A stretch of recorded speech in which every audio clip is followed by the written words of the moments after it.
ਇਸ ਵੇਲੇ ਦੀ ਇੱਕ ਵੱਡੀ ਖਬਰ ਤੇ ਮੰਦਭਾਗੀ ਖਬਰ ਆਬੂ ਧਾਬੀ ਤੋਂ ਆ ਰਹੀ ਹੈ, ਜਿੱਥੇ ਇੱਕ ਸਿੱਖ ਨੂੰ ਜ਼ਬਰਦਸਤੀ ਜਿਹੜਾ ਉਹ ਹਿਰਾਸਤ ਦੇ ਵਿੱਚ ਰੱਖਿਆ ਗਿਆ। ਇਹਦੇ ਨਾਲ ਹਿਰਾਸਤ ਦੇ ਵਿੱਚ ਰੱਖਣ ਦੇ ਨਾਲ ਉਹਨੂੰ ਅਣਮਨੁੱਖੀ ਹਾਲਤਾਂ ਦੇ ਵਿੱਚ ਰੱਖਿਆ ਗਿਆ। ਉਹਨਾਂ ਦੀ ਪੱਗ, ਕੜਾ ਤੇ ਕੰਘਾ ਜ਼ਬਰਦਸਤੀ ਉਤਾਰ ਦਿੱਤਾ ਗਿਆ ਤੇ ਨੰਗੇ ਸਿਰ ਉਹਨਾਂ ਨੂੰ ਰੱਖਿਆ ਗਿਆ ਤੇ ਬਾਅਦ ਦੇ ਵਿੱਚ ਜਦੋਂ ਉਹਨਾਂ ਨੂੰ ਰਿਪੋਰਟ ਕੀਤਾ ਗਿਆ ਤਾਂ ਬਿਨਾਂ ਹੀ ਦਸਤਾਰ ਤੋਂ ਉਹਨਾਂ ਨੂੰ ਜਿਹੜਾ ਰਿਪੋਰਟ ਕੀਤਾ ਗਿਆ। ਇਹ ਘਟਨਾ ਜਿਹੜੀ ਹੈ ਵਾਪਰੀ ਹੈ ਇੱਕ ਸਿੱਖ ਦੇ ਨਾਲ, ਜਿਸ ਨੂੰ ਹਿਰਾਸਤ ਦੇ ਵਿੱਚ ਰੱਖਿਆ ਗਿਆ। ਉਹਨਾਂ ਦਾ ਨਾਮ ਦੱਸਿਆ ਗਿਆ ਦਲਵਿੰਦਰ ਸਿੰਘ ਤੇ ਉਹ ਹਰਿਆਣਾ ਦੇ ਕੈਥਲ ਦੇ ਨਾਲ ਸੰਬੰਧਿਤ ਨੇ। ਉਹਨਾਂ ਦੇ ਜਿਹੜੇ ਪੁੱਤਰ ਨੇ ਮਨਪ੍ਰੀਤ ਸਿੰਘ, ਉਹਨਾਂ ਨੇ ਜਿਹੜੀ ਇੰਗਲਿਸ਼ ਟ੍ਰਿਬਿਊਨ ਅਖਬਾਰ ਦੇ ਨਾਲ ਜਦੋਂ ਗੱਲਬਾਤ ਕੀਤੀ ਤਾਂ ਉਹਨਾਂ ਨੇ ਦੱਸਿਆ ਕਿ ਮੇਰੇ ਪਿਤਾ ਜੀ ਜਿਹੜੇ ਕਿ 21 ਅਪ੍ਰੈਲ ਨੂੰ ਇੱਕ ਗਰੁੱਪ ਦੌਰੇ ਤੇ ਗਏ ਸੀਗੇ ਇੱਕ ਟੂਰਿਸਟ ਵੀਜ਼ੇ ਦੇ ਉੱਤੇ ਆਬੂ ਧਾਬੀ ਦੇ ਵਿੱਚ। ਤਾਂ ਜਦੋਂ ਉਹ ਬੋਚਾਨ ਨਿਵਾਸੀ ਅਕਸ਼ਰ ਪੁਰਸ਼ੋਤਮ ਸਵਾਮੀ ਨਾਰਾਇਣ ਮੰਦਿਰ ਦੇ ਵਿੱਚ ਗਏ ਤਾਂ ਉੱਥੇ ਆਬੂ ਧਾਬੀ ਪੁਲਿਸ ਨੇ ਉਹਨਾਂ ਨੂੰ ਜਿਹੜਾ ਹਿਰਾਸਤ ਦੇ ਵਿੱਚ ਲੈ ਲਿਆ।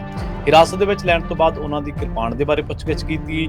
ਉਸ ਤੋਂ ਬਾਅਦ ਉਹਨਾਂ ਨੇ ਦੱਸਿਆ ਕਿ ਇਹ ਮੇਰੀ ਧਾਰਮਿਕ ਮਹੱਤਤਾ ਤੇ ਪਰ ਉਹਨਾਂ ਨੂੰ ਹਿਰਾਸਤ ਦੇ ਵਿੱਚ ਰੱਖਿਆ ਗਿਆ। 20 ਦਿਨ ਉਹਨਾਂ ਨੂੰ ਰੱਖਿਆ। ਇਸੇ ਦੌਰਾਨ ਉਹਨਾਂ ਨੂੰ ਤਸੀਹੇ ਜਿਹੜੇ ਮਾਨਸਿਕ ਤਸੀਹੇ ਨੇ ਉਹ ਝੱਲਣੇ ਪਏ।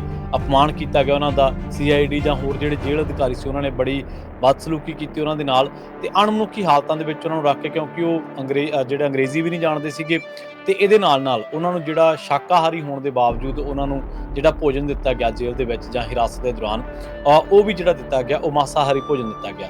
ਸੋ ਪਰਿਵਾਰ ਦੀ ਬੇਨਤੀ ਹੈ ਕਿ ਜਿਹੜੀ ਦਿੱਲੀ ਸਰਕਾਰ ਆ ਉਹ ਇਸ ਮਾਮਲੇ ਦੇ ਵਿੱਚ ਦਖਲ ਦੇ ਕੇ ਇਹਨੂੰ ਸੁਲਝਾਵੇ ਤੇ ਇਹ ਜਿਹੜਾ ਨਾਰਾਜ਼ਗੀ ਆ ਉਹਨਾਂ ਦੀ ਉੱਥੋਂ ਦੀ ਸਰਕਾਰ ਤੱਕ ਪਹੁੰਚਦੀ ਕਰੇ।